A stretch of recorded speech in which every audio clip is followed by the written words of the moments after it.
ओम नमो अर्हंताणं नमो सिद्धाणं नमो आयर्याणं नमो ओज्झायाणं नमो लोये त्रिकारवर्ती सौ साहूणं मंगलम भगवान वीरो मंगलम गौतमो गणे मंगलम कुंद कुंदायो जैन धर्मोस्तु मंगलम सर्वमंगल्यमांगल्यं सर्वकल्याणकारकं प्रधानं सर्वधर्माणां जैनं जयतु शासनम्।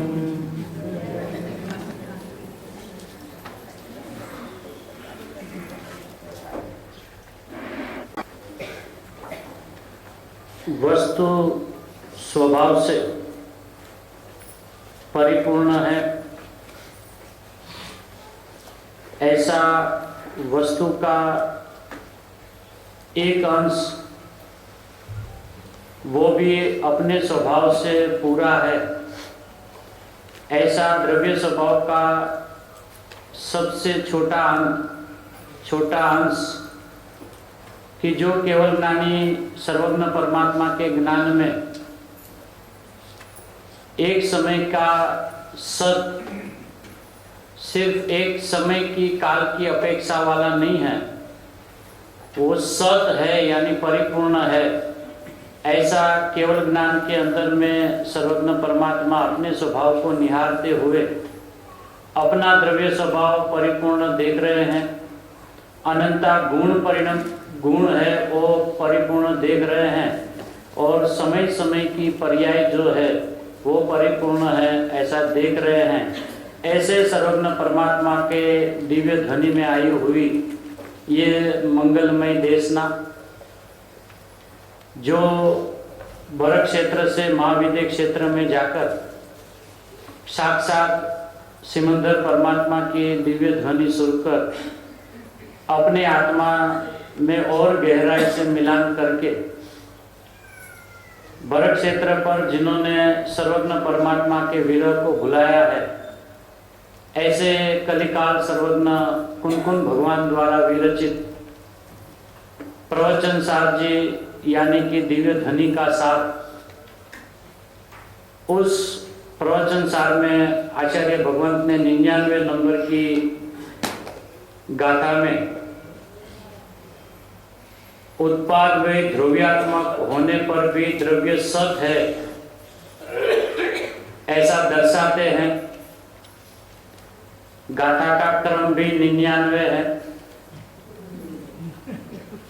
2 9 है,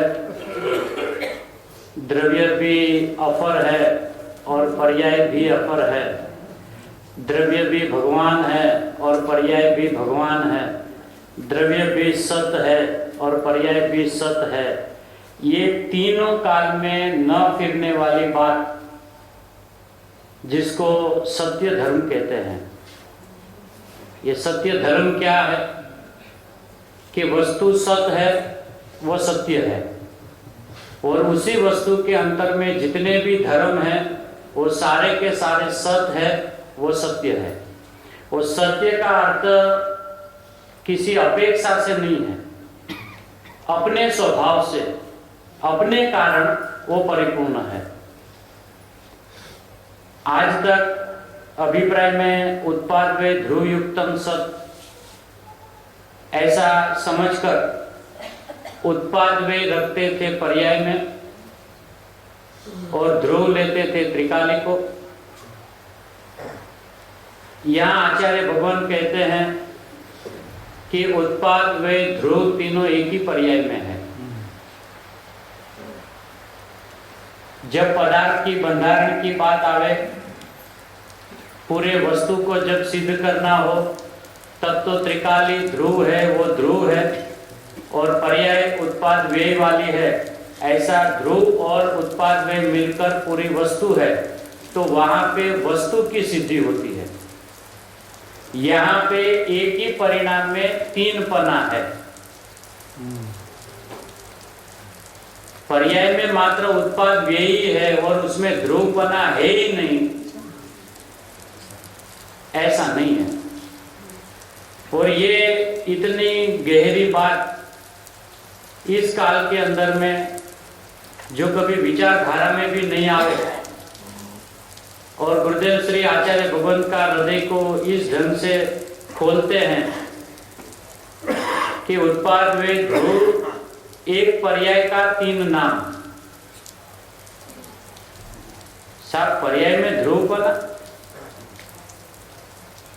क्योंकि पर्याय को कभी ध्रुव के एंगल से देखा ही नहीं।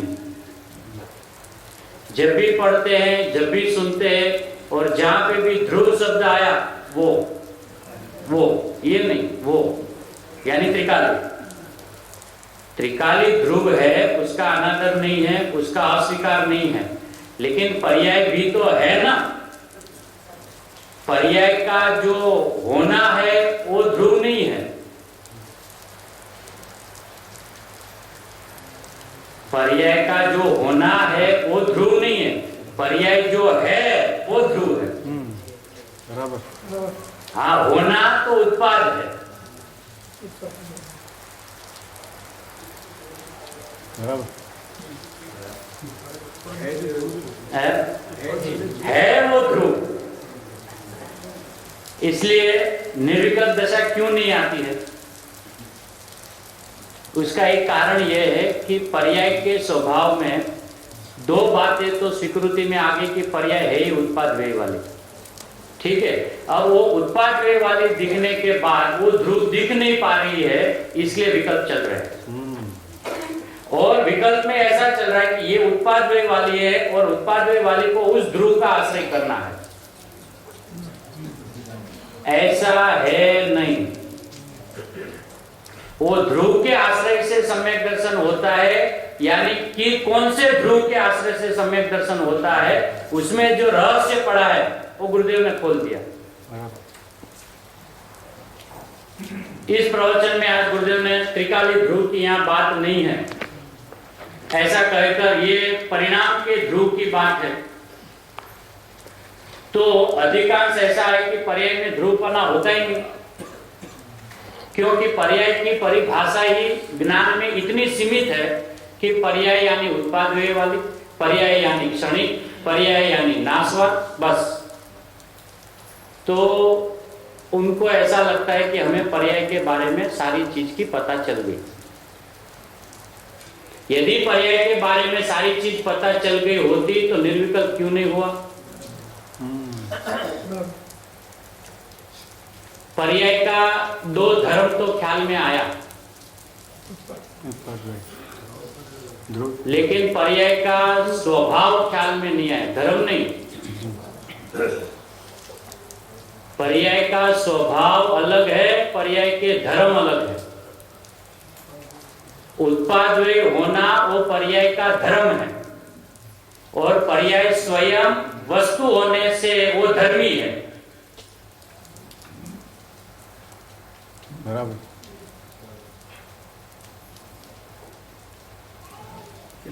फिर से जैसे गुणों को धरने वाला गुणी होता है, तो धर्मों को धरने वाला धर्मी होता है। तो उत्पाद वे पर्याय का धर्म है, और उसको किसने धार के रखा है? पर्याय ने, द्रव्य ने नहीं, क्योंकि द्रव्य में तो पर्याय ही नहीं है।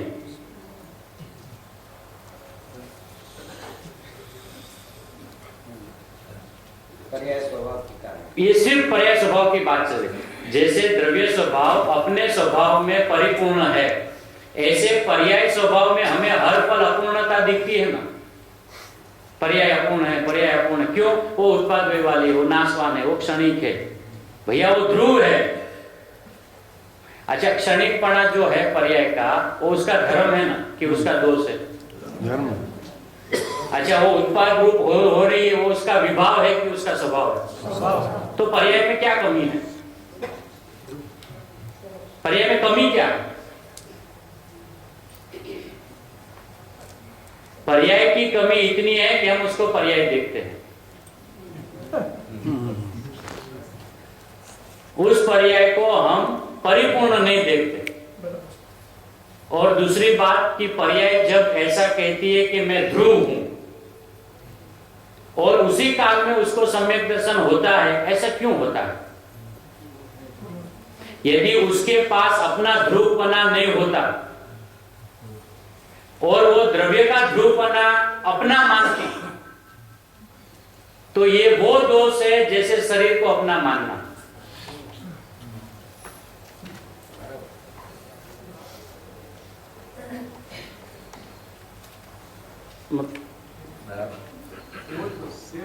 सेम दोष है। वस्तु एक है, एक वस्तु में दो स्वभाव है और उसमें एक स्वभाव दूसरे स्वभाव से निरपेक्ष है, संपूर्ण है, परिपूर्ण है, एक दूसरे की अपेक्षा रखे हुए बिना अपने आप में दोनों सत है। ये तो जिनवाणी माँ ने हमें बताया। अब वो दोनों सत नहीं है, वो दोनों अपने आप में सत्ता है। क्योंकि सत कहने पर भी एक ऊंडाई में ऐसा रह जाता है कि ये सब किसी सत्ता का है।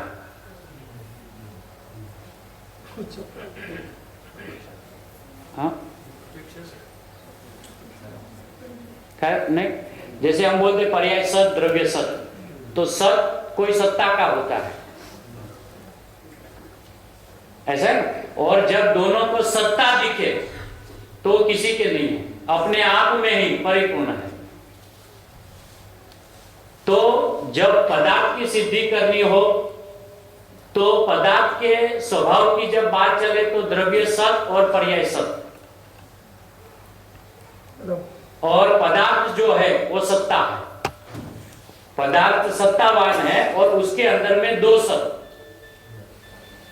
एक द्रव्य सत, एक पर्याय सत। और जब द्रव्य सत की बात करें तो वही द्रव्य सत अपनी में सत नहीं है, अपने में वो सत्ता है। ऐसे ही पर्याय स्वभाव की जब बात करें तब पर्याय सत नहीं है, अपने आप में वो सत्ता है। क्योंकि जो स्वयं हो, सत हो और किसी अपेक्षा से हो, किसी के लक्ष्य से हो, तो मिथ्या दर्शन कहा जाता है, सम्यक दर्शन नहीं कहा जाता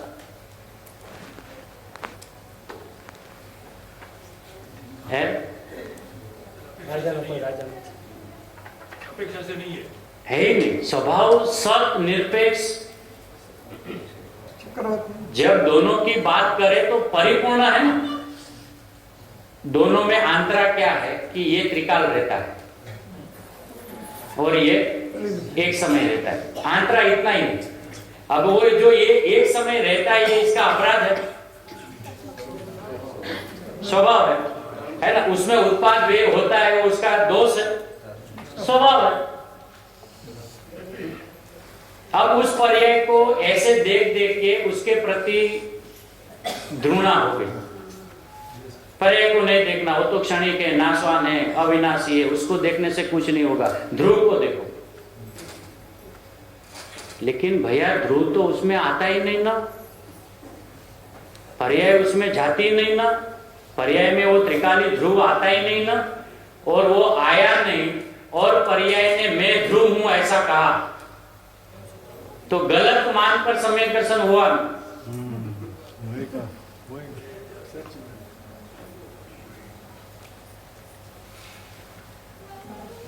मतलब पर्याय में ध्रुवपना है ही नहीं,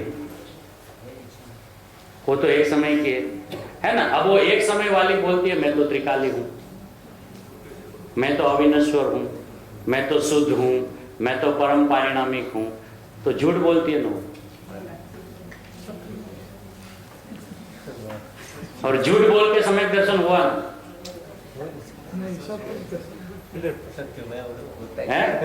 अगर सत है तो उसको ध्रुव है ऐसा मानना पड़ेगा। इसने ध्रुवपना जो स्वीकारा है वो त्रिकाली ध्रुव का ध्रुवपना नहीं स्वीकारा है, तो ये मानना पड़ेगा। एक समय का ध्रुव है? एक समय का ध्रुव वो एक समय का ध्रुव होता ही नहीं है। वो तो एक ऐसी परिभाषा जिनागम में चल गई है त्रिकाली को और पर्याय को समझाने के लिए कि पर्याय होती है एक समय की। तो पहले वो एक समय की नहीं होती है, पहले वो पर्याय है।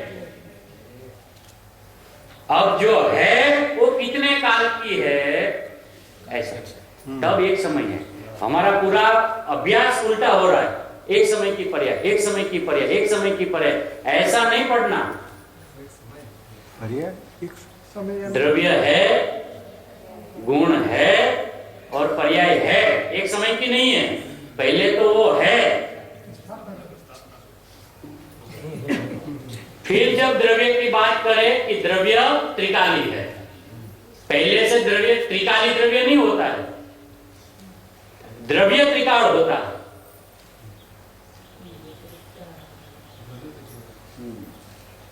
ऐसे एक समय की पर्याय नहीं होती है, पहले वो पर्याय होती है। फिर उसकी आयु की बात करें कि वो साहब कितने काल तक टिकेगी, कि एक समय। साहब जो ध्रुव है वो कितने काल रहेगा, के साथ त्रिकाल। पहले तो दोनों का है ऐसा अस्थि, ऐसा सत, उसको पहले स्थापन करना पड़ेगा ना। तो पहले से पर्याय उत्पाद वे वाले, उत्पाद वही तो पर्याय का धर्म है। और पर्याय एक समय की है, उसका एक अर्थ ऐसा है कि वो एक समय है, वो एक समय है और समय नाम आत्मा है। हाँ, एक समय नहीं, मतलब अभी वो समय का ठीक है, वो तो है ही समय का, लेकिन समझना क्या है कि जब हम कुनकुन भगवान का समय सार लेके बैठे, ठीक है, और कुनकुन भगवान हमें ये आदेश देवे कि यहाँ पे मैं जो समय की बात करूंगा वो समय नाम आत्मा है, समय नाम काल द्रव्य की मैं बात नहीं करूंगा, ठीक है। तो अभी हमारी जिम्मेदारी क्या है, पर्याय एक समय है। इसका मतलब क्या, पर्याय एक आत्मा है, पर्याय एक आत्मा है। जब हम अपनी बात करने बैठे तो वो काल की इसमें बात ही कहाँ है। उस काल से तो मैं निरपेक्ष हूं, काल द्रव्य से तो मैं निरपेक्ष हूं। जब उस काल से मेरा कोई लेना देना ही नहीं है तो फिर ये काल क्या है, ये समय क्या है, ये समय नाम आत्मा है।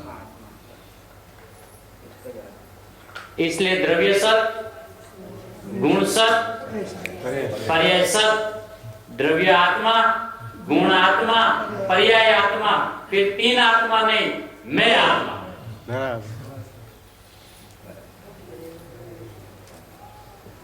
इसलिए हमारी जिम्मेदारी है कि हम सिर्फ शब्दों के दायरे में न रह के उनकी गहराई में जावे, कि पढ़ रहे हैं हम समय सार और चर्चा कर रहे हैं काल द्रव्य की। और आचार्य भगवान कहते यहां मैं समय नाम आत्मा को बताऊंगा। तो जहां जहां समय आएगा बस मैं एक आत्मा हूं। एक बात, ध्रुव यदि पर्याय नहीं होती और अपने आप को ध्रुव मान रही है और उसका फल में उसको सम्यक दर्शन हो रहा है तो बेईमानी का है ना, बेईमानी है ना, है। हाँ, लेकिन उसमें अपने को ये पता तो चले ना। अभी गलती क्या हो रही है कि वो पर्याय जो द्रव्य मान रही है अपने को या त्रिकाली मान रही है, वो त्रिकाली को देख के मान रही है। ये जब अति निकट आ जाता है ना आत्मा अति जीव की सम्यक दर्शन का काल पका और पक नहीं गया, खिर गया, ऐसा क्यों हो रहा है? आज हमारी सबकी होनार ऐसी है कि हमें किसी भी वक्त समय दर्शन हो सकता है, लेकिन ऐसा काल पकने के बाद वो फल आए बिना खीर कैसे जाता है कि उसके अभिप्राय में ऐसा चलता है कि ध्रुव यानी वो एक ही है, ध्रुव यानी वो एक ही है। ये तो ध्रुव है ही नहीं, ये तो नाशवानी है, ये तो नाशवानी है। और नाशवान यदि अपने को अविनाशी माने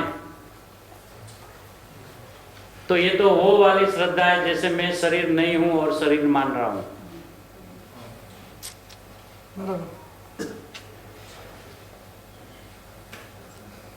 यदि शरीर को अपना मानने से मिथ्या दर्शन होता है तो यदि मुझ में मेरा ध्रुवपना हो ही नहीं और मैं अपने आप को ध्रुव मानूं और उसका फल मुझे सम्यक दर्शन मिल जाए, ऐसा हो नहीं सकता। इसलिए आचार्य भगवंत का अनंत उपकार है कि एक पर्याय में त्रिविध और वो गुरुदेव बाद में ये कहते हैं उत्पाद वही, क्या गजब है गुरुदेव, तो गुरुदेव है। ऐसे पुरुष इस काल में यदि नहीं आते तो ये कौन हमें बताता। उसी में उलझे रहते कि वो उत्पाद व्यय में पर्याय में उत्पाद व्यय लेना, ध्रुव में त्रिकाली को लेना।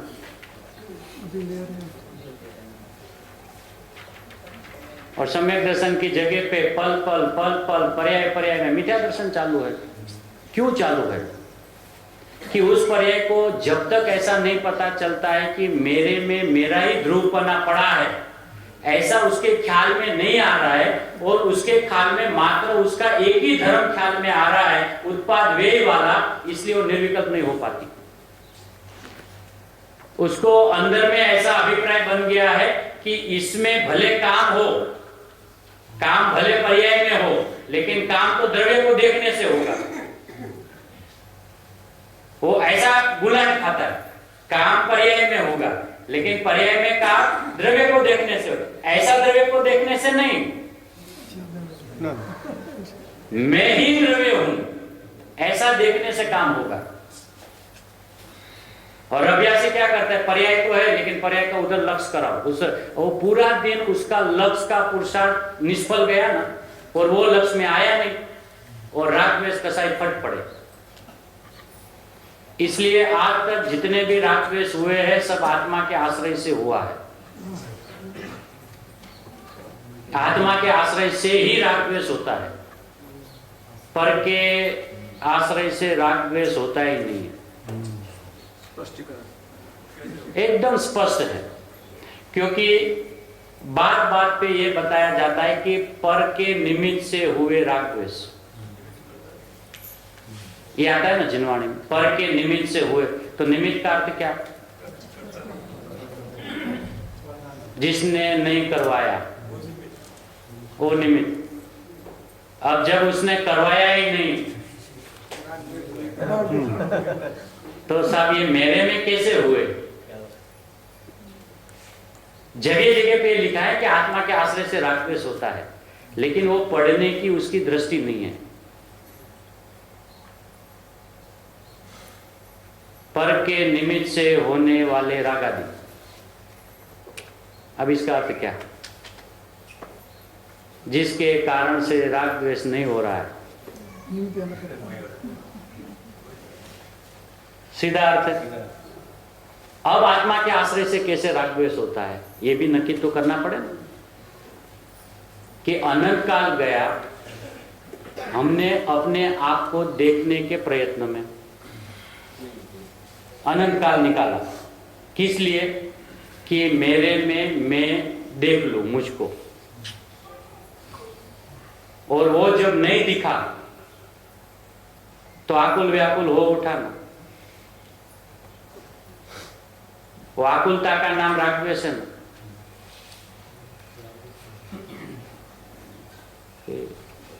भरने नहीं करवाए, नहीं ऐसा धीरे धीरे अपनी यदि अपना इतिहास तपासा जाए तो पूर्व से आज तक हमने जितनी भी क्रियाएं की, जितने भी व्रत तप जप नियम दर्शन पूजा स्वाध्याय चिंतन जो भी हमने किया, वो किसके लिए किया? आत्मा को पाने, आत्मा को पाने के लिए। हाँ, वही शांति मतलब आत्मा ना। अपने को प्राप्त करने के लिए हमने ये उपाय किए।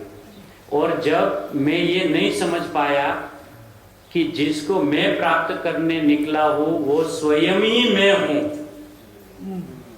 ऐसा जब तक ख्याल में नहीं आया और विकल्प ऐसे रहे कि मैं मुझे कब मिलूं, मैं मुझे कब मिलूं, तो जैसे जैसे अपनी कल्पना में जो जो बुद्धि में बैठा कि देव दर्शन करूंगा तो मुझे शायद मेरा आत्मा मिल जाए, पूजा करूं तो शायद मुझे मेरा आत्मा मिल जाए, है ना, पठन करूं, माला करूं, स्वाध्याय करूं, चिंतन करूं, ध्यान करूं, तो उसको एक भी विधि में रस नहीं था।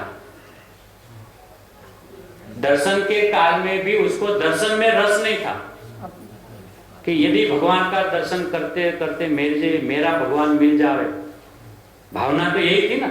और वो जब नहीं मिला तो राग द्वेष की ज्वालामुखी फट पड़ी। उसको कहते हैं आत्मा के आश्रय से हुए राग द्वेष है। अब वही राग द्वेष मिटे कैसे? ये तो होने की बात हुई, अपने को होने की तो चर्चा करनी नहीं है ही नहीं, वो चर्चा करनी है ना। तो अब वो मिटे कैसे कि अभी तक लक्ष्य में ऐसा आ रहा था कि मुझे मेरे आत्मा की प्राप्ति करनी है, ऐसा लक्ष्य में आ रहा था। अब जिसको लक्ष्य में ये आ गया कि यही मैं हूं, तो वितरागता होगी।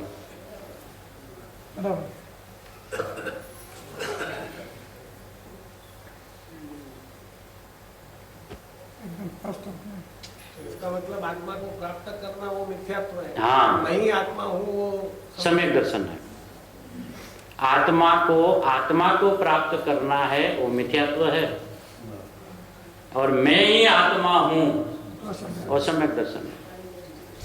पर में मिथ्या दर्शन होता ही नहीं है, पर अपने परिणाम में अकिंचित कर है,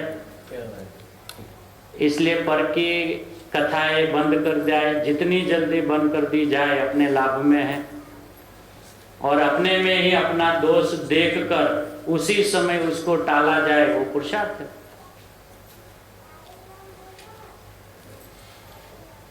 कभी हमने ये गहराई से ज्ञानियों को अंतरंग में विराजमान करके अपने को हित करना है ऐसी गरजवान होके कभी स्वाध्याय किया ही नहीं।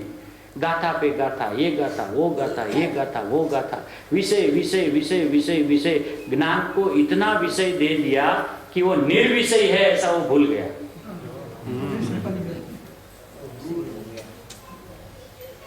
ज्ञान तीनों का निर्विषय है,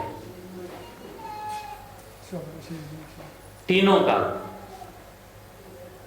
स्वभाव से ज्ञान निर्विषय है। इसलिए वो 5 इंद्रियों के विषयों में पूरा दिन व्यतीत करता है, वो सारी कथा वार्ताएं हैं। अपने स्वभाव को यदि प्राप्त करना हो, और जैसे लौकिक में कहते हैं ना, इनका रोग बहुत गहरा है, बहुत पुराना है, और ऐसा हठीला हो गया है कि साधारण दवाई उसको काम में नहीं आती है, तो उसको नेफाड़े का रेच देते हैं, जुलाब नेफाड़े का, एकदम आकरा, एकदम आकरा है। हाँ, जमाल को एकदम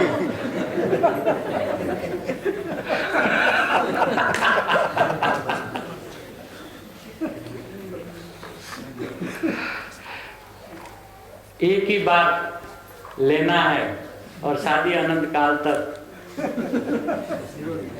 ओ शांति शांति शांति शांति, बात ही खत्म। एक घा और 2 कटके। इसलिए 5 इंद्रियों के विषय कहे गए हैं, आत्मा के नहीं कहे गए। हम पता नहीं क्यों शास्त्र भी अपनी अभिप्राय के अनुसार पढ़ते हैं। 5 इंद्रियों के विषय, 5 इंद्रियों के विषय। मेरा नहीं ना, मेरा नहीं ना, मैं तो इंद्रियों वाला नहीं हूं ना, मैं तो अतीन्द्रिय हूं ना, तो वो मेरा विषय कहाँ है? अब विषय करे कोई, भोगते कोई, बौद्धमती है ये तो। विषय करे कोई, भोगते कोई। बौद्धमती हो गए। और स्पष्ट लिखा है 5 इंद्रियों के विषय। आत्मा में 5 इंद्रिय ही नहीं है।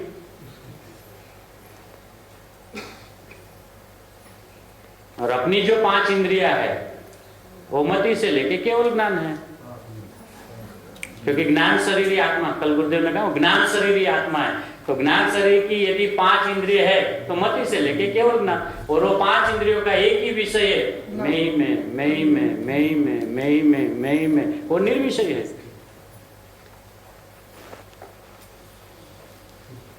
बराबर।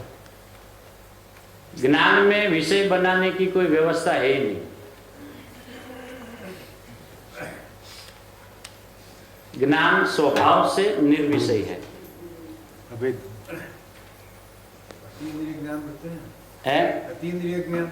हाँ वही हाँ, आत्मा के साथ आता है ना। अतीन्द्रिय ना। हाँ, वो अतीन्द्रिय क्यों कहा गया है कि उसको ऐसा भ्रम था कि मैं इंद्रियों से देख लूंगा अपने को। तो ज्ञानी कहते हैं कि तुझे असंख्य प्रदेश में देखना हो तो एक इंद्रिय तेरी ताकत नहीं, देख ले, तो अति इंद्रिय है, अति इंद्रिय है, अति इंद्रिय है ऐसा। असंख्य। क्योंकि असंख्य प्रदेशी हूं ना मैं, तो मुझे असंख्य प्रदेश में देखना, तो प्रदेश प्रदेश में ज्ञान है कि नहीं, वो अति है ऐसा। अति पर वजन। हाँ, अति पे। और वो अति इंद्रिय। तो हम अति इंद्रिय का अर्थ क्या करते हैं?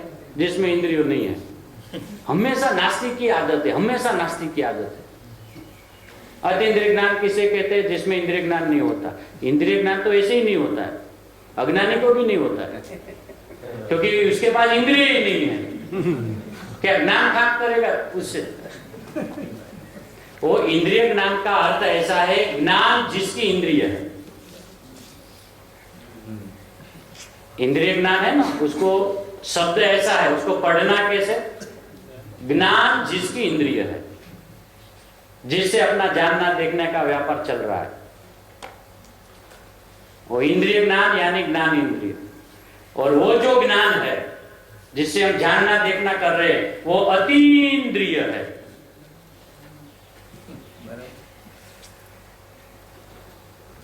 हाँ। कि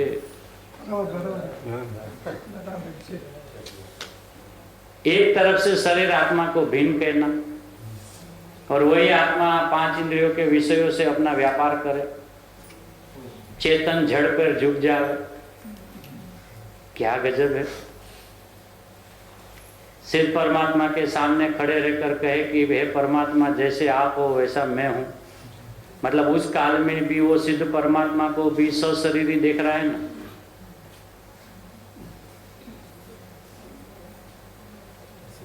है? क्योंकि वो अपने आप को इंद्रिय वाला मान रहा है। अब इंद्रिय वाला अगले को इंद्रिय रहित देख ही नहीं सकता, उसमें ताकत ही नहीं होती है। ये अपन कैसे देखते हैं कि जो सिद्धों का वर्तमान वही मेरा वर्तमान। हाँ, तो सिद्ध कैसे हैं? अशरीरी है ना।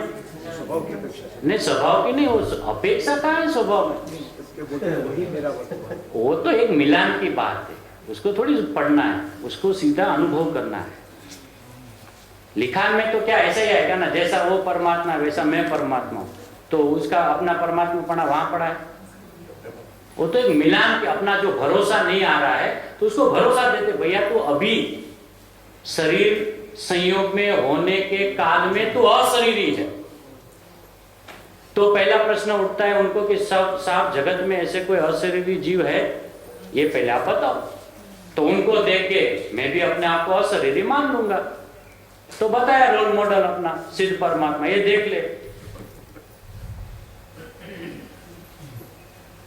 अब सिद्ध परमात्मा का दर्शन करना,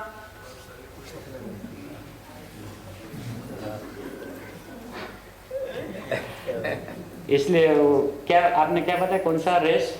जमाल जरूरी है भैया, पेट साफ हो जाएगा। थोड़ी तकलीफ होगी क्योंकि बार बार की तकलीफ भुगतने से एक बार निवाड़ा आ जाए, खत्म हो जाए ना, शांति से सो जाओ। ये इधर दुखता है, फिर घड़ी बार दोपहर में अभी इधर दुखता है, बोला सब दुखावा एक साथ बंद हो जाएगा। 5-10 मिनट तुझे धीरज रखनी पड़ेगी। अपने सारे अभिप्राय को एक साथ बुलडोजर लेके ध्वंस कर दे, शादी अनंत काल तक एक भी रोग आएगा नहीं। वाह, एक बार अपने स्वभाव का उल्लास, अपने स्वभाव की गरिमा, अपने स्वभाव की महिमा, अरे अपना एक छोटा से छोटा अंश, उसमें त्रिविधपना और उसको भी उसका ध्रुवपना, पर्याय और ध्रुव, क्या गजब करते हो।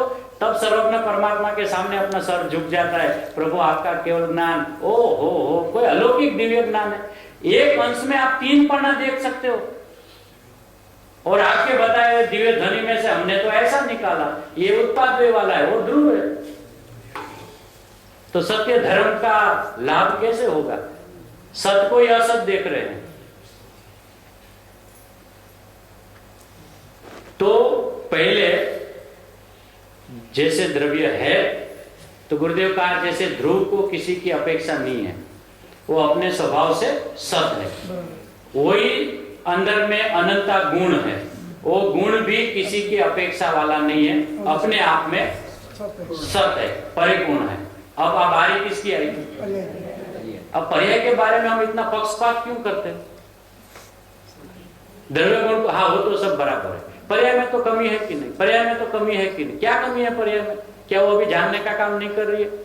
क्या कर रही है? क्या वो उत्पाद भी उसमें नहीं हो रहा है? क्या हो रहा है? जो होने वाली है वही हो रही है, हाँ वही हो रही, और वो अपना सकाल से हो रही, वही। क्या कमी है उसमें? क्या कमी है उस पर्याय में? कौन सी वो विपरीत परिणाम रही है?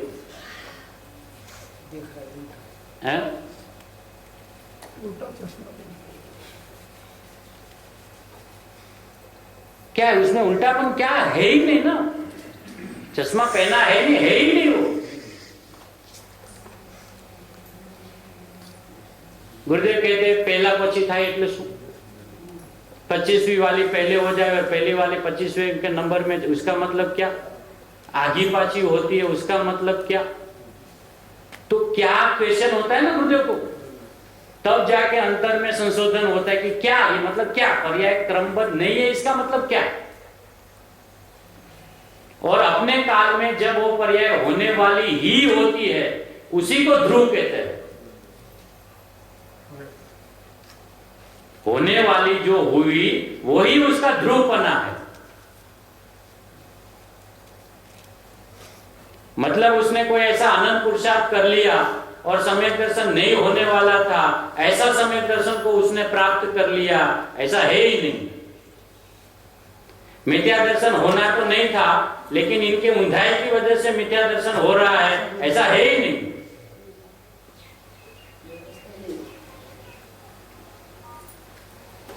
सत है, फिर गुरुदेव कहते उसमें अज्ञान उनका चलता रहे, उसको मिथ्यात्व चालू रहे, ऐसा हो नहीं सकता। ऐसा नहीं कहा तेरा मिथ्यात्व चलने देना ऐसा समझ के, बोला होगा ही नहीं, चलाएगा क्या? होगा ही नहीं। क्योंकि जब पर्याय की वास्तविकता को समझेंगे कि पर्याय उत्पादव्यय वाली है तो है, अब उत्पादव्यय के काल में उत्पादव्यय हो रही है। लेकिन प्रश्न तो ये है ना कि जब वो उत्पन्न होती है तो क्या लेकर आती है? संपूर्ण वैभव, उसका सामर्थ्य।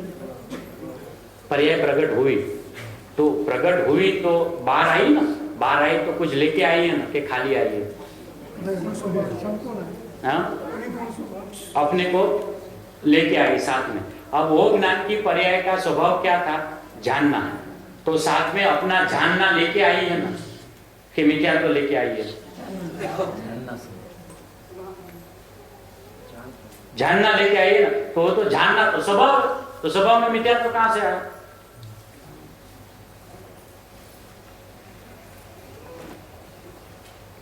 समझना तो पड़ेगा ना। हमने ऐसा नक्की कर लिया है कि हम मिथ्या दृष्टि है, लेकिन कभी पीछे मुड़ के देखा ही नहीं कि मिथ्या दृष्टि है कि है ही नहीं।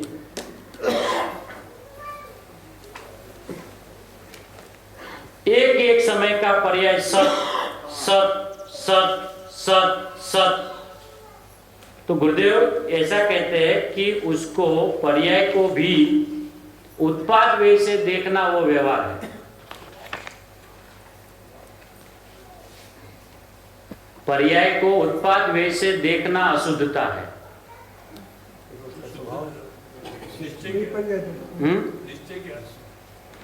पर्याय है वो निश्चय है उसको ऐसी देखना वो व्यवहार है।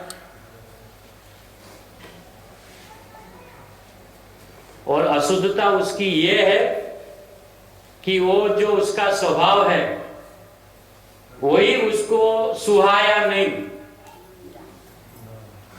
वो उसकी अशुद्धता है। वाह क्या फरी में पर्याय है बस, है ना, है। अब है उसमें उत्पाद वेग की एंगल से देखना वो व्यवहार, ठीक है। अब यदि उत्पाद वे उसका स्वभाव होने पर भी उत्पाद वे अपने को सुहाया नहीं, उसकी नाम अशुद्धता है।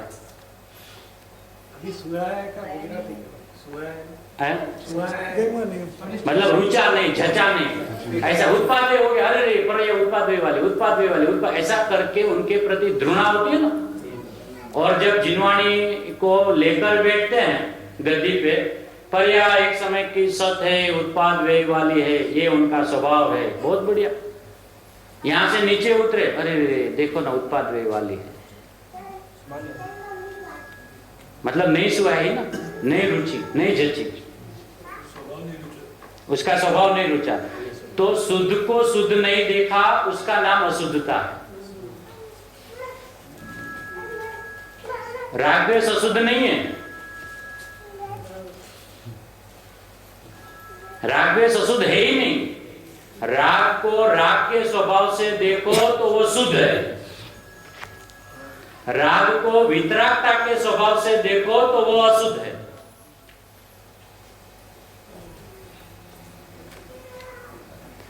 यहां पे एक फूल रखा जाए और एक गंदगी लिया जाए, दुर्गंध वाली चीज, और एक इधर सुगंध वाली चीज ली जाए। अब ये जो दुर्गंध है वो शुद्ध है कि अशुद्ध है? उसके स्वभाव से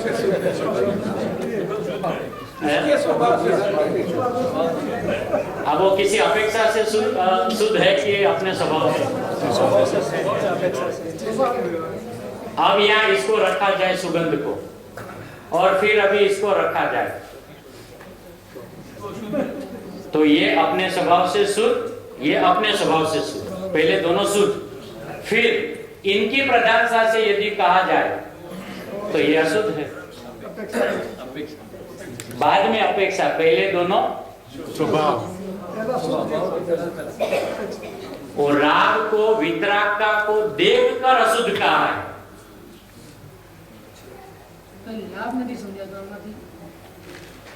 लाभ नहीं समझा तो हाँ, उसका लाभ ये हुआ कि राग के प्रति घृणा बंद हो जाएगी, और मैं मात्र जानने वाला हूं, ऐसा अपना ज्ञान उदित होगा। अभी भी वो दुर्गंध को ही जान रहा है, ऐसा ज्ञान काम ही कर रहा है, लेकिन वो ज्ञान उसको सुहाया नहीं। अपने को दुर्गंध का कोई काम नहीं है, सुगंध का ही काम है। दुर्गंध चाहिए नहीं, सुगंध ही चाहिए, दुर्गंध चाहिए ही नहीं, सुगंध। दुर्गंध में जब सुगंध है ही नहीं तो लाओगे कहां से? दुर्गंध में सुगंध है ही नहीं तो लाओगे कहां से? और सुगंध में जब दुर्गंध है ही नहीं तो लाओगे कहां से? यदि एक गिलास पानी और उसमें मिट्टी मिलाया हुआ, जिसको चलती भाषा में गंदा पानी कहते हैं, ठीक है, ऐसे पानी के ग्लास को लेबोरेटरी में भेजा जाए और उनका रिपोर्ट मंगाया जाए कि भैया इस पानी में मिट्टी का प्रमाण कितना है और पानी का प्रमाण कितना है इसका हमें रिपोर्ट करें। तो वो रिपोर्ट जब शाम को आएगा तो 100% दोनों है ऐसा आएगा।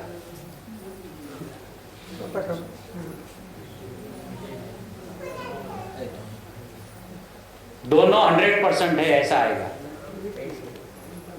कैसे? कि कचरे में कचरा 100% कचरा है, पानी में पानी 100% पानी है, ये रिपोर्ट है। नहीं, हाँ वो है अशुद्ध, लेकिन अभी अपने को समझना क्या है कि मिश्रित अवस्था में भी जब दोनों 100% है ना, भेड़सेड़ नहीं हुए ना। अब जिसने लेबोरेटरी में भेजा होगा ना वो कल्पना में बैठा होगा कि शाम को रिपोर्ट आएगा ना तो 50-50 का आएगा। दूसरा बोला नहीं मेरे ख्याल से ना 75-25 का, क्यों पानी ज्यादा था ना, कचरा कम था। अच्छा वो बोला नहीं कचरा मेरे को लगता है भले थोड़ा था लेकिन बहुत गहरा था, तो वो ज्यादा, उसका रिपोर्ट देखो ज्यादा है। शाम को दोनों ने सर पटवाया, अरे ये तो 100% दोनों आए। तो आए मतलब था वो आया ना, कि उन्होंने कोई ऐसा अलग से जाके विश्लेषण किया उसने। लैब वाले ने क्या किया? जैसा था किया ही नहीं अलग, जैसा था। अभी उसको ऐसा एक बूंद पानी का लिया, अच्छा जब एक बूंद पानी का लिया ना तब उसने कचरा को निकाला नहीं था, नहीं तो दूसरा क्या कल्पना करेगा, लेबोरेटरी वालों ने क्या किया होगा, फिल्टर किया होगा, फिल्टर करके फिर दोनों का वो जिसने लेबोरेटरी में भेजा वो घर पे नहीं कर सकता है। लैब में जिसने भेजा वो तो अपने घर में भी ऐसा उसको फिल्टर करके देख सकते। वो लेबोरेटरी वाले एक भी तत्व को हिलाते नहीं है, सिर्फ एक बूंद लेते हैं और एक बूंद में ऐसा देखते कचरा और पानी, दोनों 100% है, क्योंकि पानी में कचरा है ही नहीं, कचरे में पानी है ही नहीं। रिपोर्ट लिख दिया दोनों 100% शुद्ध है, एक ही बूंद में। अलग करके रिपोर्ट आवे तो वो भी कर सकता है ना, वो रिपोर्ट का खर्चा क्यों करे?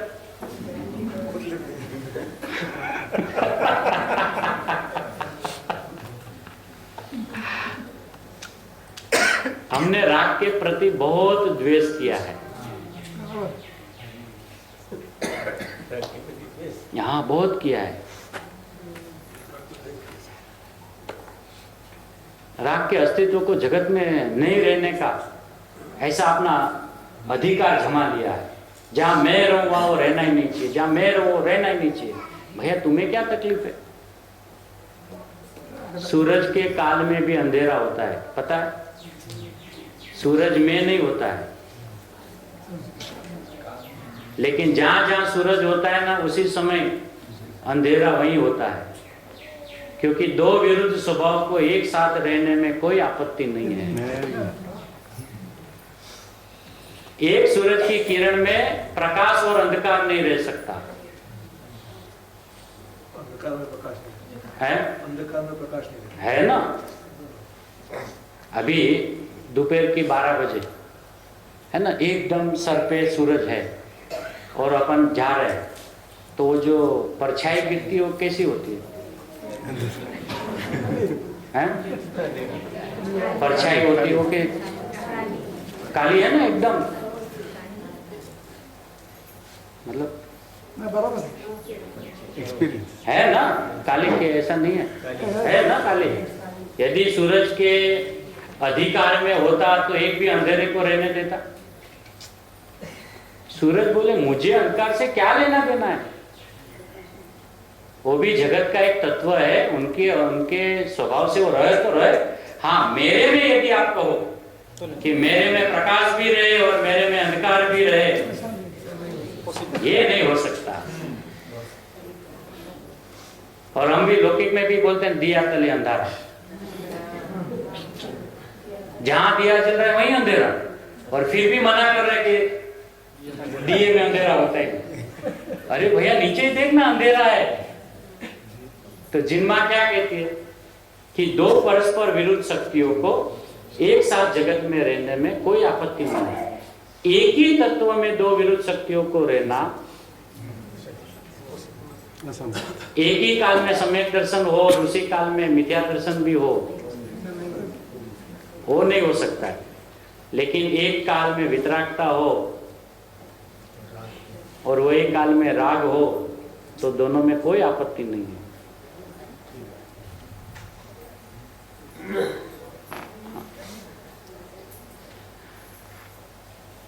कैसा नहीं बराबर नाश करके वितरागता है? हमको तो बताया राग को नाश करके वितरागता होता है। हाँ, राग को नाश करके वितरागता होती है। उसका अर्थ है कि मेरे में राग है ही नहीं। ऐसी मान्यता का नाश किया, उसका नाम राग का नाश किया। मान्यता का राग का नाश तो किया ही नहीं है। विपरीत मान्यता है कि विपरीत राग है ना? राग विपरीत होता है कि मान्यता विपरीत होती है। और विपरीतता क्या होती है? ये मेरा है ना? तो वो विपरीतता का नाश हुआ और वो विपरीतता जिसके संबंध में था तो उसको व्यवहार से ऐसा कहा गया कि राग संबंध देखा था तो उसने राग का नाश किया। और एक तरफ से जिनवाणी मां ये कहती है कि एक ही काल में एक ही कार्य होता है, दो कार्य हो नहीं सकता। जब सम्यक दर्शन प्रकट हुआ तो उस पर्याय में आदि मध्य अंत में कहीं राग था ही नहीं, तो राग को नाश कैसे करेगा? अगली पर्याय में जब राग था तब सम्यक दर्शन था ही नहीं।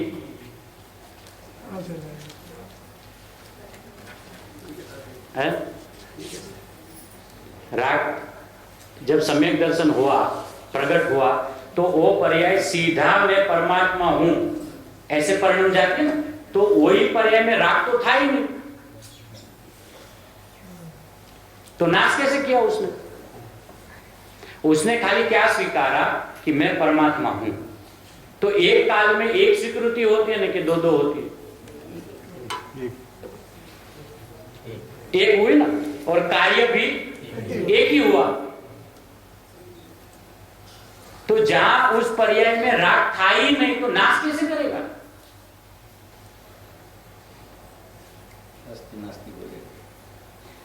फिर अगली पर्याय में जो थी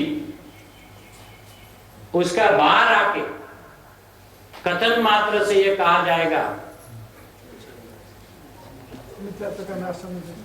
34वीं गाथा के कहीं आता है ना, राग का त्याग कथन मात्र है, मतलब है ही नहीं। तो राग का नाश करके सम्यक दर्शन होता है, वो भी व्यवहार की परिभाषा है। स्वभाव का स्वीकार करके सम्यक दर्शन होता है, राग का नाश करके नहीं होता। जब सम्यक दर्शन होता है उसी क्षण राग का नाश होता है। ये यानी कि उसी क्षण हाँ, हम कहते हैं कि जो हमारा सम्यक दर्शन पहले है, जब सम्यक दर्शन होता है उसी क्षण राग का नाश होता है, ऐसा कहने में ऐसा होता है कि नहीं होता है? नहीं होता है ना। वो क्यों ऐसा कहा है कि जो अगली पर्याय जो नाश हुई, अगली पर्याय जिसमें राग था उसका नाश का काल और नई पर्याय की उत्पाद का काल, वो दोनों काल एक है। लेकिन एक ही पर्याय में राग को नाश किया और सम्यक दर्शन किया, ऐसा है ही नहीं। ये उत्पाद में ध्रुव का जो भी बात चला, तो पूर्व की अपेक्षा से वे कहा गया, अपनी अपेक्षा से उसको उत्पाद कहा गया, और वो है उसको ध्रुव कहा। क्योंकि उत्पाद व्यय का दो समय नहीं है, एक समय है। लेकिन एक समय में दो कार्य तो नहीं है ना, एक ही पर्याय का दो कार्य नहीं है ना, एक ही है ना। जिस समय पर्याय उत्पाद हुई तो उत्पादी हुई है कि वो व्यय हुई है? जैसे पता है कि उत्पाद हुई पूर्व वय की पूर्व पर्याय की व्यय की अपेक्षा से इसका उत्पन्न हुआ है। हाँ, अपेक्षा से उत्पन्न। हाँ। उसी तरह से जो पूर्व पर्याय की जो व्यय हुई थी वो यानी वो वर्तमान पर्याय की अपेक्षा से वो उसका उत्पन्न ही नहीं हुआ था। और वर्तमान पर्याय में वो था ही नहीं ना। हाँ। वर्तमान पर्याय में तो क्या था, मात्र सम्यक दर्शन था। इसी अपेक्षा से जिस अपेक्षा से कि जिस पर्याय में सम्यक दर्शन की उत्पत्ति होती है, यानी उस अपेक्षा में कि उसमें कि उसने पूर्व पर्याय के अपेक्षा से उस राग का नाश किया, ऐसा कहने में आता है। लेकिन उसने नाश नहीं किया, मेरा कहने का मतलब ये, क्योंकि वो सम्यक दर्शन भी करे वो पर्याय, और वही पर्याय राग को भी नाश करे। कार्य नहीं है, नाश होता है, वो तो व्यवस्था है ना, क्योंकि वो तो पर्याय स्वयं एक ही समय रहकर व्यय हो जाती है, और व्यय का काल और उत्पन्न का काल वो दोनों एक है। एक ही समय में उत्पाद व्यय है, लेकिन एक ही समय में जिसका उत्पाद हुआ उसी का व्यय नहीं हुआ। पूर्व की पर्याय का व्यय हुआ है और इसका तो मात्र उत्पाद हुआ है, क्योंकि ये तो उत्पाद होकर एक समय रहेगी ना, तभी तो ये उत्पन्न हुई ऐसा कहा जाएगा। तो इसका मतलब ऐसा हुआ, गया और उत्पाद का समय भिन्न भिन्न है, एक ही समय है, भिन्न कहाँ है भैया। यही तो अपने जैन दर्शन की, अपने ज्ञान की गरिमा है कि ऐसा बारीक से बारीक चहल पहल भी अपने पर्याय की अपने को ज्ञान में देखने की ताकत है। भरे हुए गुण को तो सभी लोग देख लेते हैं, उसमें कोई वीर्य की जरूरत नहीं है, लेकिन एक समय के पर्याय को परिपूर्ण मानना और वही पर्याय में ऐसा त्रिविधपना देखना, वो अनंता पुरुषार्थ, अनंता ज्ञान की सूक्ष्मता चाहिए, इतनी धीरज चाहिए कि अपने पर्याय के अंदर में त्रिविधपना देख पावे। द्रव्य लबालब भरा है, द्रव्य लबालब भरा है, वो तो अनादि का भरा हुआ है। इसलिए गुरुदेव कहीं कहीं प्रवचनों में ऐसे कहते हैं कि जिसको एक समय का सत नहीं बैठता है उसको त्रिकाली सत नहीं बैठता है। बराबर। और कहीं पे ऐसा कहते हैं कि त्रिकाली सत को समझे बिना क्षणिक सत समझ में नहीं आता है ना। तो पर्याय, जैसे श्रोता को ये सुन के हिल गए ना, तो बीच में 41 नंबर के पेज पे पूछ लिया, साहब आपने तो सबको लूला बना दिया, क्या करना। अभी हमारे भाग में तो कोई आपने काम छोड़ा ही नहीं, क्योंकि आप तो बोलते हैं निर्मल पर्याय भी उसके स्वकाल में होए बिना रहेगी नहीं, तू करेगा तो निर्मल पर्याय होगी। साहब हमें तो एकदम नवरा कर दिया, लूला कर दिया, कुछ कर ही नहीं सकते। तो गुरुदेव ने सीधा जवाब क्या दे दिया, सबको पुरुषार्थ वाला बना दिया। देखो श्रोता की दृष्टि में और ज्ञानियों की दृष्टि में देखने का अंतरा क्या है। यही स्वतंत्रता की चरम सीमा को सुन के अंदर से हिल जाता है, अरे फिर तो अपन कुछ कर नहीं करना, कम से कम सम्यक दर्शन करो, इतने तो अपना अधिकार में रखो। चलो आपने बोला पर की पर्याय को तो हम नहीं कर सकते, तो हमने मान लिया, क्योंकि वो तो द्रव्य भिन्न है, मैं भिन्न हूं, तो उनमें तो मेरे पर्याय में मेरे मिथ्यात्व को टाल के क्या मैं सम्यक दर्शन नहीं कर सकता? इतना भी अधिकार नहीं है, मेरी पर्याय है तो भी तेरा अधिकार ही नहीं है। साहब फिर इसमें धर्म क्या हुआ? ये तो अज्ञान हो गया है? हाँ है ना। तो सीधा गुरुदेव ने उत्तर क्या दिया, धर्म ये हुआ कि तू ज्ञाता दृष्टा हो गया। बस जो जो समय में जो समय की पर्याय होने वाली है वही होती है, आगे पीछे नहीं होती। कुछ किया तो उल्टा होगी पर्याय, अब मैं ऐसा पुरुषार्थ करूं तो ये पर्याय अभी सीधी हो जाएगी, ऐसा है नहीं। पर की पर्याय का पर क्या द्रव्य के करते पने का बोझा तो हटाया, वो तो बहुत गुरुदेव बोलते स्थूल बात है, लेकिन अपने में अपनी पर्याय का अकर्ता बना दिया। वो अकर्ता स्वभाव ख्याल में आना वो अनंता पुरुषार्थ है। इसलिए हमने सबको गुरुदेव बोलते लूला नहीं बनाया, वीर्य वाला बनाया। तो साहब क्या वीर्य वाला आपने बनाया? अरे मैं मेरी पर्याय का भी करता नहीं हूं, ऐसा मेरा वीर्य है कि साहब मैं नहीं करूंगा तो क्या होगा, वो होगी।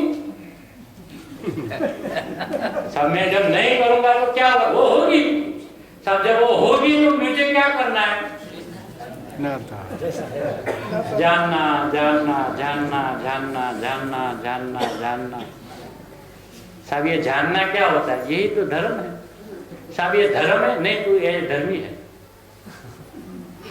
कि धर्म भी बोलेगा तो भी उसको मस्ती आती है। ये तो धर्म हुआ, धर्मी कहाँ आया? कुछ करना नहीं और जानना वही पुरुषार्थ है। हाँ, और जब कुछ भी नहीं करने का भाव कब आता है कि जिसे अपना अस्तित्व परिपूर्ण भासे, उसी को कुछ भी करने का भाव आता नहीं है। और पल पल अपने को परिपूर्ण देखते रहना, जानते रहना, मानते रहना, वही अनंत अनंत अनंत पुरुषार्थ है। वही सत्य धर्म है, वही सत्य धर्म है। बिल्कुल सर। पर्याय में कुछ करना, धर्म को प्रकट करने के बहाने भी कुछ करना अधर्म है। धर्म की पर्याय को करना अधर्म है।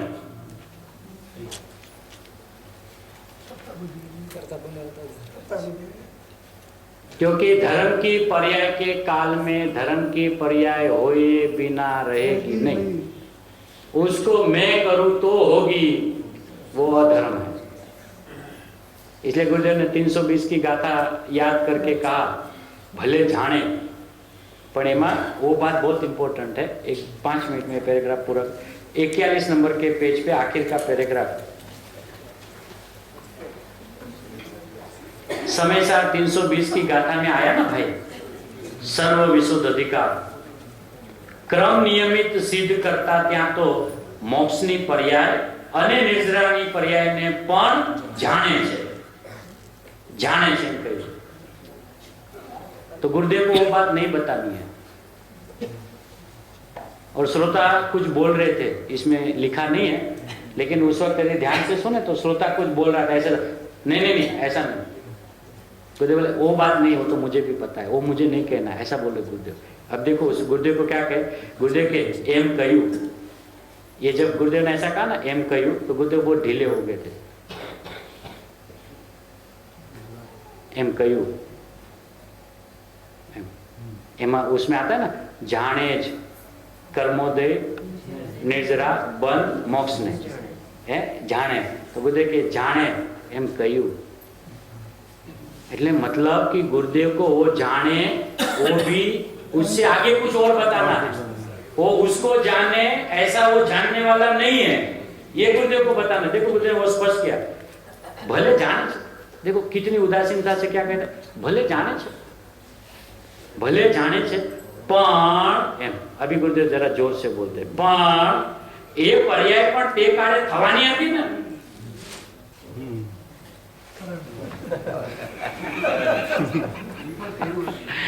એને નથી કર્યું, મોક્ષની पर्याय जीव न कर सके। ऐसी मान्यता वाले को मोक्ष हुए बिना रहता नहीं। उसके क्रमबद्ध में मोक्ष का अल्प काल में मोक्ष की पर्याय प्रकट होने का काल पक गया। जब मोक्ष की प्राप्ति होने का काल नजीक आता है, तब उसी जीव को मुझे मोक्ष चाहिए ही नहीं, ऐसे भाव आए बिना रहता नहीं है। मैं तो अभी परिपूर्ण हूँ, मैं तो अभी संपूर्ण हूँ। उसी झोर के अंदर में, वो क्रमबद्ध में, वो मोक्ष की पर्याय हुए बिना रहती नहीं है। अब गुरुदेव को क्या कहना है, देखो कि जाने छे, पछी जो देखो इधर वो बीजी बात छे, ऐसा जो कहा ना, तो इधर वो श्रोता कुछ बीच बीच में बोल रहे थे। अब श्रोता को भी आदत बहुत हो गई है, हमें भी सब पता है, हमें भी सब पता है सब। बोले बीजी बात है, ऐसा तुरंत नहीं, बीजी बात है, बीजी बात है, जाने छे, પછી હવે એમાં બીજી વાત શું આવે? જાણવાના વિષય આપી દીધા, કર્મોદયને જાણે, નિર્જરાને જાણે, બંધને જાણે, મોક્ષને જાણે, હવે એમાં હું તમારી બીજી વાત કેવી? બીજી વાત છે, સાંભળો। લે કે ભાઈ શું સાહેબ બીજી વાત છે? પહેલાને જાણે છે તે પર્યાય પણ તે કાળે થવાની હતી, અને તે કાળે થવાની હતી તે ઉત્પાદ છે। પહેલાની અપેક્ષાએ વ્યય છે, અને છે એ અપેક્ષાએ ધ્રુવ છે। પણ હવે આ મૂળ વાત બોલતે પણ એ જ્ઞાનમાં જાણવાનું ચાલુ રહે, जाना सब उसको जान रहा है ऐसा नहीं। हाँ, इसलिए ऊपर का भले ऐसा कहा, ऐसे जो ऊपर कहा जाने जो कि भले ऐसा कहा, कर्मोदय को जानता है, बन को जानता है, उसको नहीं जानता है। उससे आगे के गुरुदेव के पण એ જ્ઞાનમાં જાણવાનું રહે, એ જ્ઞાનની पर्याय करूं એમ પણ નહીં। અને अभी उसका टोटल क्या मारा, જ્ઞાતાપણું અને દ્રષ્ટાપણું સહજ થઈ જાય છે। ये जो एम पण जाने वो यदि ऐसा भी जानने लगे ना कि जो जो पर्याय होगी ना उसको अपने को जानने का स्वभाव है। कर्मोदय के काल में कर्मोदय को जानेंगे, निर्जरा के काल में निर्जरा को जानेंगे, मोक्ष के काल में मोक्ष को जानेगा। उसको कभी न निर्जरा होगी न कभी मोक्ष होगा, क्योंकि उसने तो जानने का विषय दूसरे को रखा,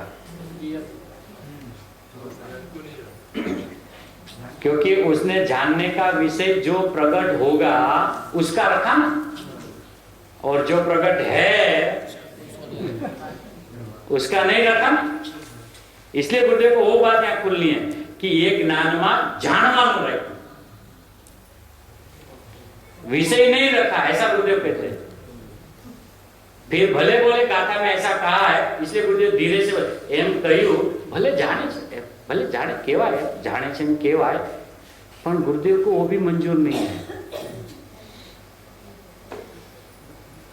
कि अपनी ज्ञान की पर्याय मोक्ष की पर्याय को जाने, वो गुरुदेव को मंजूर नहीं है।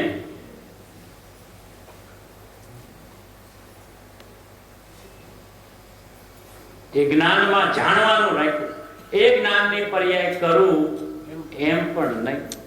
જ્ઞાતાપણું અને દ્રષ્ટાપણું સહજ થઈ જાય છે।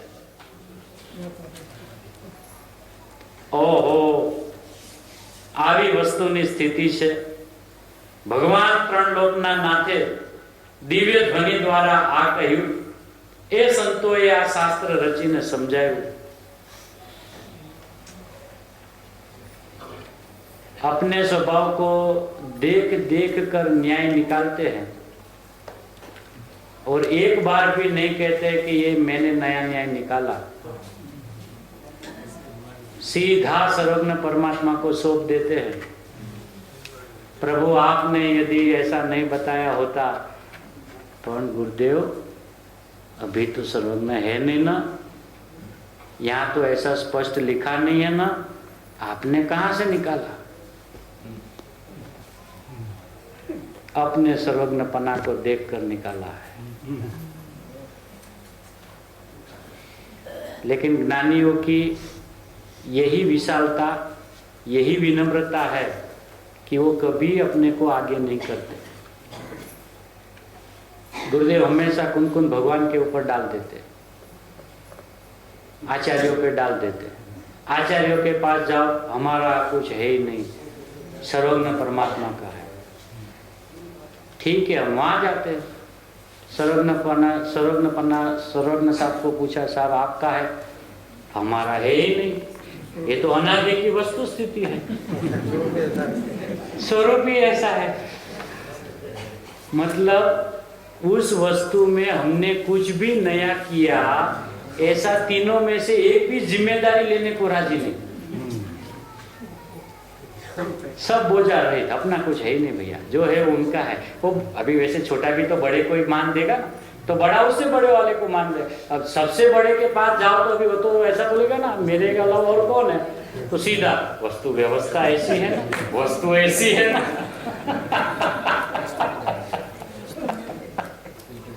है ना। दूसरी एक खाली ध्यान करने की बात है, 2 ही लाइन पढ़ने जैसे शुरू की बात गुरुदेव। देखो, जब हम स्वाध्याय करने बैठते हैं ना, तो हम हमेशा ऐसा शब्द प्रयोग करते हैं।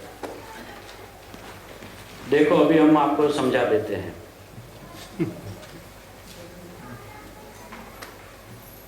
देखो मैं अभी आपको बता देता हूँ। अब गुरुदेव क्या कहते, देखो 35 नंबर का पेज पे और शुरू का 34 नंबर का पेज पे भी पहला पैराग्राफ में 5वीं लाइन, થોડું ઝીણું આવશે, આવશે, હજી વધારે ઝીણું આવશે। સાહેબ આવશે કે તમે સમજાવશો?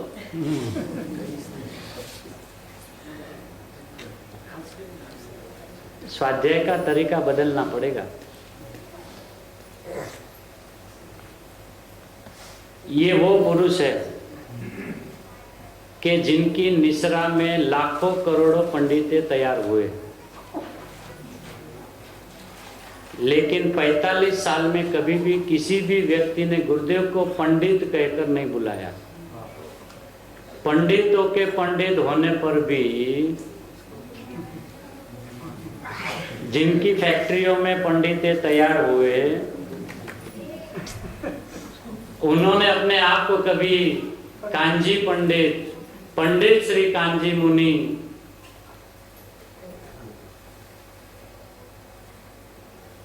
ये जब ज्ञान खिलता है ना तो बहुत विनम्र हो जाता है। इतनी विनम्र, इतना विनम्र हो जाता है, झीणो आवसे, आवसे हो। 35 वही पैराग्राफ में, पहले पैराग्राफ में आखिर की लाइन, हजी एथी थोड़ू झीणू कैसो, अच्छा आवसे, हजी एथी झीणू आवसे हो, है क्रमानुपाती पड़ेगा। क्या गजब है गुरुदेव, तो गुरुदेव है भैया। इस पुरुष न भूतो न भविष्य, कितनी विनम्रता, इतना अपने पुरुषार्थ से अपने स्वभाव को निकाला। तो वो यदि ऐसा कहे तो उनको तो हक भी है ना।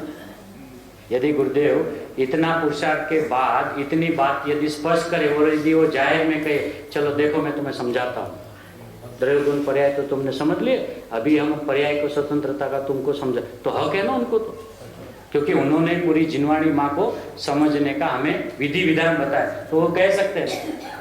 लेकिन वो आवश्य हो, आवश्य पाचा तुरंत एलर्ट भी क्या करते, झीणू छे हो। झीणू जब कहे ना तो अपने को अलर्ट करते कि अभी तेरा उपयोग इधर उधर घुमाना नहीं। जैसा बारीकाई से विषय को जिस ढंग से घुटाया जा रहा है ना, उसको ध्यान रखना। और ध्यान रख रख के फिर क्या बोलते हैं, 36 नंबर के पेज पे पहला ही पैराग्राफ में,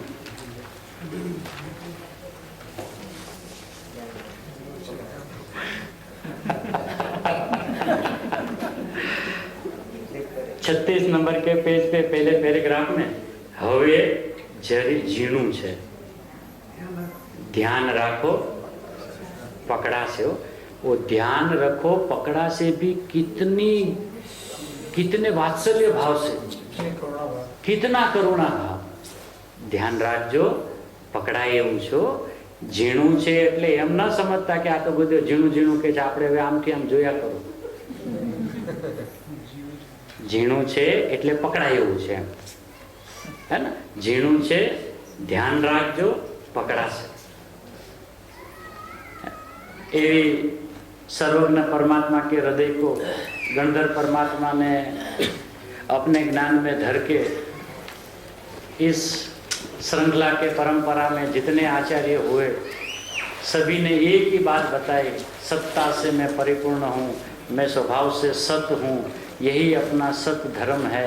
ऐसे धर्म अपने ज्ञान श्रद्धा में जैसे है वैसा रहो, यही मंगल में।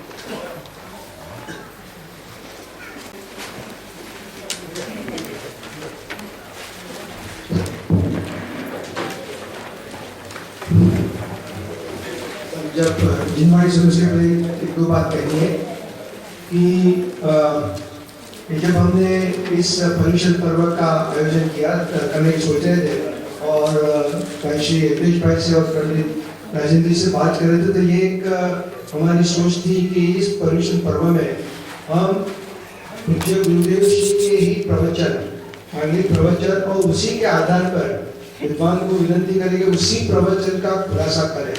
और इसमें ये भावना थी, गुरुदेव भी अपनी हमेशा अपने व्याख्यान में कहा करते थे कि मुमुक्षु को कम से कम दिन में 3-4 घंटे का स्वाध्याय होना ही चाहिए। तो इस प्रेरणा से कि ये कभी कभी अक्सर ऐसा होता है कि जहाँ पर पर्यूषण पर्व में जब गुरुदेव की टेप सुनने के आती है तब कुछ 4-5 या कुछ लिमिटेड व्यक्ति वही बैठे रहते हैं, और जब पंडित या विद्वान का प्रवचन शुरू होता है तब सारी भीड़ जमा हो जाती है। तो जो भी विद्वान कहते हैं वो गुरुदेव के ही प्रवचन के माध्यम से कहते हैं। तो ये प्रेरणा आप लोगों के सामने रखना चाहते हैं कि यदि ये स्वाध्याय का यदि जैसे कि हितेश भाई ने बताया और राजेंद्र ने बताया कि हमें अपने खुद के जीवन में स्वाध्याय को कितना महत्व दे सके, रोजिंदा जीवन जितना हम स्वाध्याय कर सकेंगे, तो ये चीज और भी हम आसानी से जीणु से पकड़े सका से वो अपने वो पुरुषार्थ આપણો જાગૃત થશે એવી ભાવના છે ને हम आशा रखते हैं कि यही परंपरा यहाँ पर भी चले और सभी जगह चले, जहाँ जहाँ मुमुक्षु के मंदिर है, जहाँ जहाँ हमारे मंदिर है, कि वहाँ पर गुरुदेव की वाणी के आधार पर जो भी उनका प्रवचन उसी के आधार पर विद्वान अपनी उसी प्रवचन को स्पष्ट करे, यानी अपनी बात पिरसने के बजाय यही बात को ज्यादा पिरस सकता, तो उसमें इतनी गहराई भरी हुई है तो लोगों को मुमुक्षु को और भी उसका अच्छा लाभ मिल पाएगा। केवली कन्ये वाङ्मये गंगे जगदम्बे अघनाश हमारे, केवली जगदम्बे अघनाश हमारे, सत्य स्वरूपे मंगल रूपे मन मंदिर में तिष्ठ हमारे, सत्य स्वरूपे मंगल रूपे मन मंदिर में तिष्ठ हमारे। जम्बू स्वामी गौतम गणधर हुए सुधर्मा पुत्र तुम्हारे,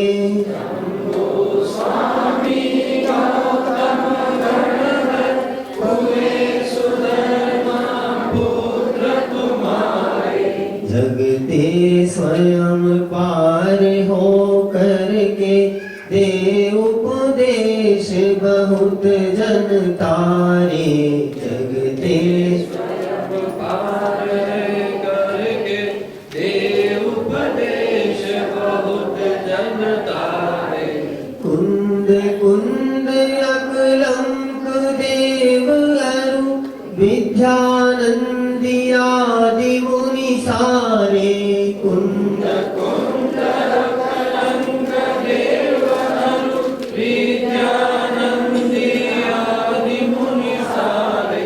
तब कुल कुमुल चंद्रमा ये शुभ शिक्षामृत दे स्वर्ग सिधारे, तब कुल कुमुद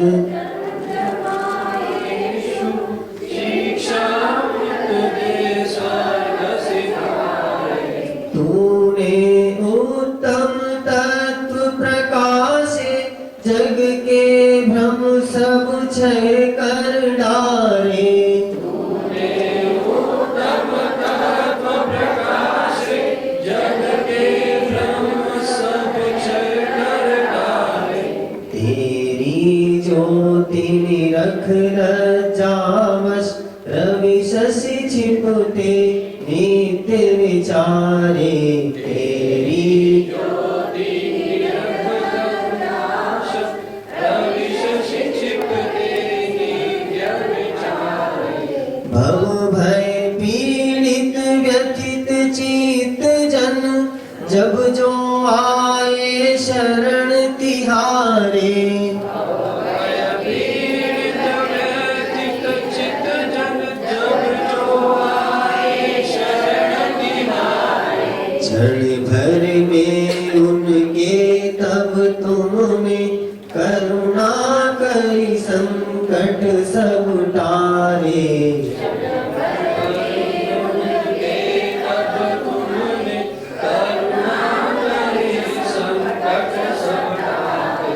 जब तक विषय कषाय नशे नहीं, कर्म शत्रु नहीं जाय निवारे।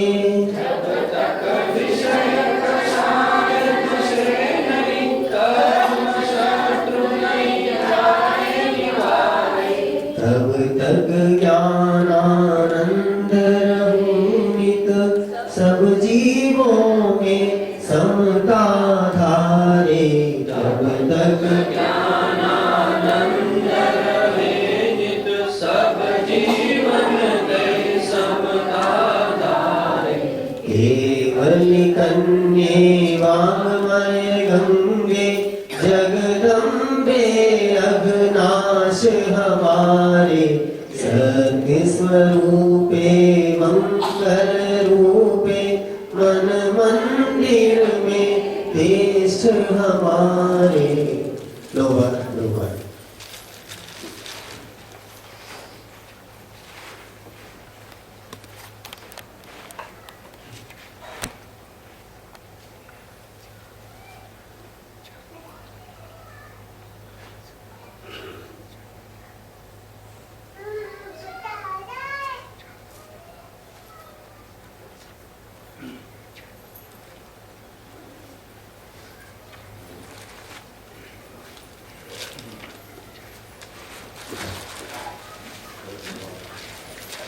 पूरे भव्य निज वाणी मातरो, विस्पंथ सिद्ध क्षेत्र नो